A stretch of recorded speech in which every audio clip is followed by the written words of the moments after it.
Vous avez quelqu'un qui vient, qui dit « mais moi j'ai été élu pour faire ça, qu'est-ce que vous venez me dire de faire autre chose ?» Et puis vous avez des millions de gens qui se mobilisent, qui disent « on ne veut pas de votre programme ». Alors ceux qui ont été élus sont en droit de dire « mais écoutez, il faudrait savoir ce que vous voulez, puisque nous avons été élus ». Alors, bon, à leur place, on en ferait un peu attention. Plus de 50% d'abstention, faut pas trop remuer les épaules, quoi. En attendant, c'est comme ça. On a donc bien une double légitimité. Celle du peuple et de la révolution citoyenne s'accroît, se conforte, s'étend, s'enracine. Celle du pouvoir décline. Par conséquent, la dernière cartouche qui va rester au président de la République, c'est de changer de Premier ministre en constatant qu'on est dans une impasse totale. Ou bien il peut décider que même ça ne servirait à rien et que donc il dissout. Parce que, comme je l'ai dit une fois dans une formule à une télé, dans une formule de bon sens, le pouvoir est légitime, la révolution citoyenne est légitime. Il faut bien trancher. On est dans un pays civilisé, une démocratie, bon on vote. Si quelqu'un connaît un autre moyen de trancher un problème, eh ben il le dit. En attendant, celui-là en étant. Si le pouvoir ne le fait pas assez vite, bah, on va aller vers des événements de plus en plus tendus. Hein. Mais on n'en est pas là. À chaque jour suffit sa peine. Et la conduite d'un mouvement, c'est de ne jamais aller plus vite que la musique. Hein. Ça ne sert à rien. Les grandes déclarations, les mots d'ordre 10 mètres devant, ça ne sert à rien. Donc que devons-nous faire ? Vous autres, les insoumis, qui bon, vous intéressez à ce que je dis, et puis vous en faites votre miel, et vous réfléchissez. Premièrement, il faut faire réussir l'approfondissement et l'élargissement du mouvement. Donc, insoumis, insoumises, participez à ces mouvements. En particulier pour les jeunes, les lycéens, aidez-les. Faites des services d'ordre bénévoles de citoyens pour les encadrer, parce que les consignes qui sont données aux forces de sécurité semblent outrepasser les tâches traditionnelles de gardiens de la paix. Et moi, je veux qu'on en revienne aux gardiens de la paix. Les gens qu'on frappe à terre, les tirs tendus, les mômes qui entrent dans l'action et qui pourraient être blessés ou même tués. Hein. Nous, on ne veut pas de ça. Hein, on ne veut pas de ça. Alors, je n'ai aucune confiance, ni dans le pouvoir, ni dans ses relais. Hein. Par conséquent, il faut avoir confiance en nous-mêmes.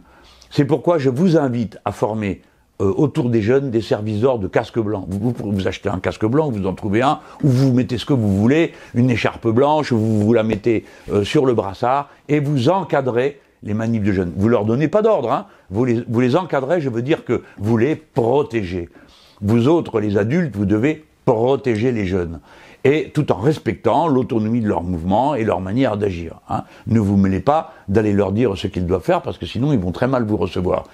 Mais vous les protégez. Soyez aussi nombreux que possible autour d'eux pour les protéger. Et samedi, évidemment, il faut aller dans l'action. Moi, je vous recommande l'action non violente. Et je veux vous mettre à l'aise. Hein. C'est pas parce que je veux l'intention de faire la morale aux uns ou aux autres. C'est pas mon sujet. Moi, mon sujet, il est stratégique. La violence limite la capacité du mouvement. Elle diminue le nombre de ceux qui s'y intègrent. Parce que c'est pas pareil d'aller à la manif en poussant une poussette et d'y aller avec un masque à gaz, une matraque ou je sais pas quoi. C'est pas les mêmes conditions. Je sais qu'il y a beaucoup de gens qui sont très énervés. Hein. C'est pas la peine que vous m'envoyiez des messages pour m'engueuler. Je le sais. Beaucoup m'ont dit ton avis sur le sujet, tu te le gardes. Ben non, je le donne quand même.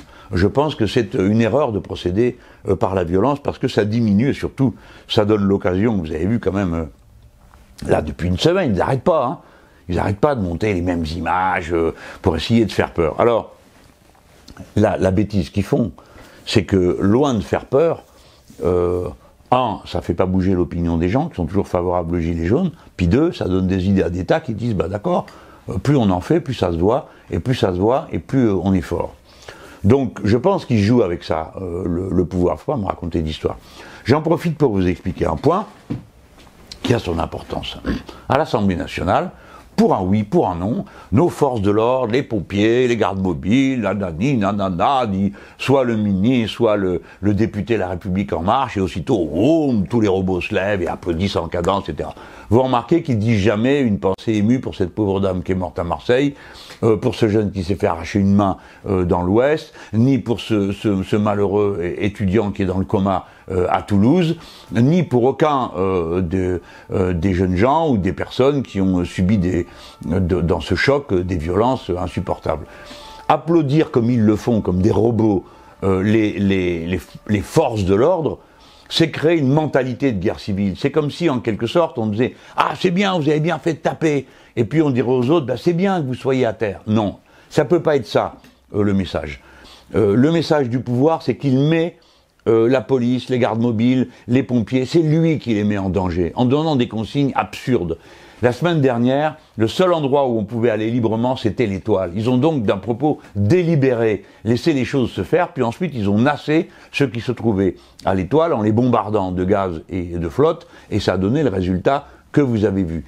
Eh bien, il faut tenir compte du fait que dans les jours qui viennent, ne vous laissez pas nasser, n'allez pas au-devant d'une situation qui leur donne la main, parce que ils mettent les gens qui travaillent, pompiers, CRS, gardes mobiles, dans une situation qui les met eux-mêmes en danger. Mettez-vous à la place d'un homme ou d'une femme qui est en rang et qui reçoit des pierres ou qui reçoit des barrières, vous comprenez que c'est humain, ils réagissent d'une manière humaine, parce que tout le monde a peur dans cette histoire. Donc il faut comprendre que tous ces gens sont mis en danger par la responsabilité politique. D'accord ? Le responsable politique, le ministre, doit assumer la situation et pas se défausser sur les gens qui sont censés maintenir un ordre de plus en plus incompréhensible et de moins en moins supporté. Voilà. Donc c'est la raison pour laquelle chaque fois qu'ils font leur numéro à l'Assemblée, nous on reste assis. Et on dit aux policiers, et on dit aux gendarmes, et aux gardes mobiles, et aux CRS, on reste assis pas parce qu'on méprise ce que vous faites, c'est parce qu'on ne veut pas être instrumentalisé. On ne veut pas que vous soyez instrumentalisé. C'est pas de standing ovation dont vous avez besoin, c'est de toucher les heures supplémentaires auxquelles vous avez droit et qui vous ont toujours pas donné. Et que quand ils vous parlent de vous donner une prime exceptionnelle, il y a des syndicats qui ont dit on n'en veut pas. On veut notre paye normale déjà. Donnez-nous notre paye et on verra après pour les primes que vous prétendez nous payer. Et essayez pas de nous entourlouper une fois de plus en nous disant on vous donne une prime, mais les heures supplémentaires on vous les paiera jamais. Parce que c'est ça qui compte faire. Donc, quand nous on reste assis, c'est contre cette comédie et c'est contre cette mentalité de guerre civile. Après, chacun fait ce qu'il veut, les uns se lèvent, les autres restent assis, mais nous on reste assis parce qu'on ne veut pas de cette mentalité de guerre civile, on ne veut pas de cette idée que dans cette affaire, dans le mouvement que nous observons, le peuple serait l'ennemi. Non, le peuple n'est pas l'ennemi, il est le maître, il est le souverain, il est le seul maître que nous acceptons. D'accord ? Et par conséquent, on ne doit pas se flatter de vouloir le mater. Ce n'est pas une attitude républicaine, ce n'est pas comme ça que des républicains doivent se comporter. Et arrêtez de parler d'ordre républicain, vous mettez la République à toutes les sauces quand il s'agit de lui faire endosser vos sales besognes. Hein. Le maintien d'un ordre injuste, ce n'est pas républicain. La répression aveugle, ce n'est pas républicain. Chercher le contact avec des manifestants, non, ce n'est pas républicain non plus. Ce qui est républicain, c'est le respect de la parole populaire. Alors, le pouvoir est légitime, la révolution citoyenne est légitime. La légitimité ascendante, c'est celle de la révolution citoyenne. La légitimité descendante, c'est celle du pouvoir. Et par conséquent, la seule manière qu'on ait de régler ça, c'est de voter. Et si on ne vote pas, alors que le pouvoir assume la responsabilité qu'il prend de créer dans ce pays une tension insurmontable. Voilà, je vais finir là-dessus. Vous autres, tous là, vous avez des responsabilités comme moi. Chacun de nous en a, devant notre pays et les événements. Si je peux me permettre de donner une consigne, et j'ai l'intention de le faire, c'est participer au mouvement. Soyez avec le peuple parce que vous êtes le peuple, mes amis. Tout ce qu'on a fait n'a pas de sens en dehors du peuple. Nous ne nous sommes jamais considérés comme autre chose qu'une partie du peuple, conscient et organisé. Et moi-même, je ne veux pas être autre chose que du peuple. Je ne veux pas être autre chose, comme beaucoup d'entre vous. Et à la tribune de l'Assemblée, à un moment donné, vous me voyez rire. C'est pourquoi... Chut. Seul M. Mélenchon a la parole. Parce qu'il s'est tout fait de rage en m'écoutant parler. Parce que j'ai dit, heureux les jours que nous vivons. Oui, heureux les jours que nous vivons. Parce que la France tourne la page de la résignation, de la souffrance muette, de la peur, de l'isolement. Elle s'ébroue, elle s'avance, elle proclame un autre monde juste, où on respecte les travailleurs, les salariés, avec des pays dignes, en les traitant avec respect, en ne mentant pas. Et je les voyais s'étouffer de rage en face de moi, ils criaient. Alors vous savez, j'entends pas très bien, donc je m'en fous de ce qu'ils crient, je sais pas ce qu'ils disent. Si en fait je lis sur leurs lèvres. Mais je les voyais, ils étaient tout rouges en m'écoutant parler. Et à un moment donné, donc comme je vous l'ai dit, j'ai dit heureux les moments qu'on vit. Ben oui, moi j'aime cette France-là. C'est la France des rébellions, des révolutions, oui, c'est ma France. Voilà. Et puis à un autre moment, j'ai dit, il vous reste à apprendre qu'on ne peut pas être l'ami des riches et du genre humain. Alors là, ils ont crié, mais comme jamais. Il vous reste à comprendre qu'on ne peut pas être en même temps l'ami des riches et celui du genre humain. Car les riches n'ont que des intérêts particuliers. Et seul le peuple porte en bandoulière l'intérêt général. Si dans ces eaux-là, vous me voyez rire, parce que je suivais mon papier, là je pose mon papier, et je relève la tête, je les vois tout rouges, tout congestionnés. Ça m'a fait rire. Ouais, vous pouvez vous moquer d'eux. Vous pouvez leur rire au nez. Je les ai écoutés parler. Le président du groupe La République En Marche est un journaliste du journal Challenge, un journal qui m'arrange bien la tête chaque fois qu'il peut, et c'est leur président, hein. Et c'est le chef du parti de l'ordre. C'est les mêmes depuis toujours. Vous ouvrez les bouquins d'histoire, vous retrouvez les mêmes.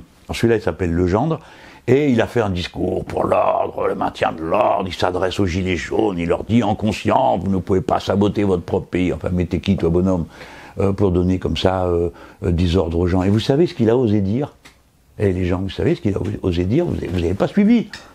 Il a osé dire, je trouve qu'on fait tout trop bien. Le président du groupe parlementaire La République En Marche, vous avez vu le boxon qu'il y a dans le pays, dit « Je trouve qu'on fait tout trop bien ». D'accord? Alors évidemment, on a éclaté de rire, nous, hein, à ce moment-là. Et eux, ils étaient très contents, ils applaudissaient à tout rond. « Oui, oui, on fait tout trop bien, tout va bien ». Donc on se demande pourquoi il y a des gens dans la rue partout, mais enfin bref. Alors c'est à votre tour de faire tout trop bien. Puisque vous avez commencé la révolution citoyenne, eh ben, faites tout trop bien, menez-la pas à pas, tranquillement, avec un objectif, voir les revendications qui sont présentées être réalisées. Restons concrets, restons positifs et surtout restons ouverts. N'acceptons pas la logique diabolique dans laquelle le pouvoir voudrait enfermer le mouvement en général, c'est-à-dire une logique binaire, tout noir, tout blanc, le refus, la violence, le choc. Hein. Voilà. Donc on continue, on en fait encore plus et on leur rit au nez. Voilà.